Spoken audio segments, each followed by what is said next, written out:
హైదరాబాద్ మాజీ deputy mayor బాబా ఫసీయుద్దీన్ ఆధ్వర్యంలో బోరబండ డివిజన్లు పలు కాలనీలో మహిళలు భారీ ర్యాలీ నిర్వహించారు. తురేకాజ్ ఖాన్ ఫంక్షన్ హాల్ నుండి బోరబండ బస్టాండ్ వరకు ర్యాలీకి వెళ్లిన సీఎం రేవంత్ రెడ్డి చిత్రపటానికి పాలాభిషేకం నిర్వహించారు.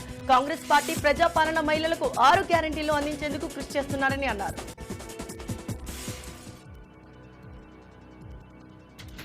హిందువులను ఐక్యం చేయడం, వారిలో సనాతన ధర్మం, సాంస్కృతిక సాంప్రదాయాలపై చైతన్యం తీసుకురావడమే సనాతన జాగృతి మంచ్ యొక్క లక్ష్యమని అధ్యక్షుడు ఎస్ఎన్ సింగ్ తెలిపారు. సనాతన జాగృతి మంచ్ ఆధ్వర్యంలో అయోధ్య కాశీయాత్రకు బయలుదేరిన 40 మంది భక్తులకు సింగ్ జెండా ఊపి స్వాగతం పలికారు. హిందువులందరికీ అభివృద్ధి, అందరినీ ఒకే వేదిక మీదకు తీసుకురావడం కోసం పనిచేస్తున్నట్టు తెలిపారు.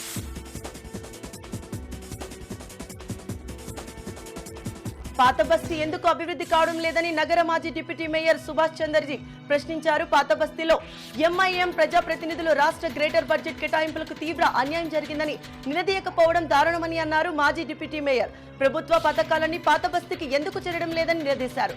పాత బస్తీ ప్రజలకు ఆర్థికంగా అభివృద్ధి పడేలా తోడ్పడేలా కృషి చేయాలని అన్నారు.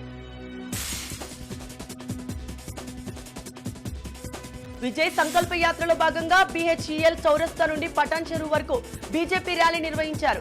ఈ యాత్రలో రాష్ట్ర బీజేపీ నేతలు పాల్గొన్నారు. మెదక్ రఘునందన్ రావు గెలిపించాలని, దేశానికి సుపరిపాలన కోసం ప్రధాని నరేంద్ర మోడీ 3వ సారి గెలిపించాలని వారు కోరారు.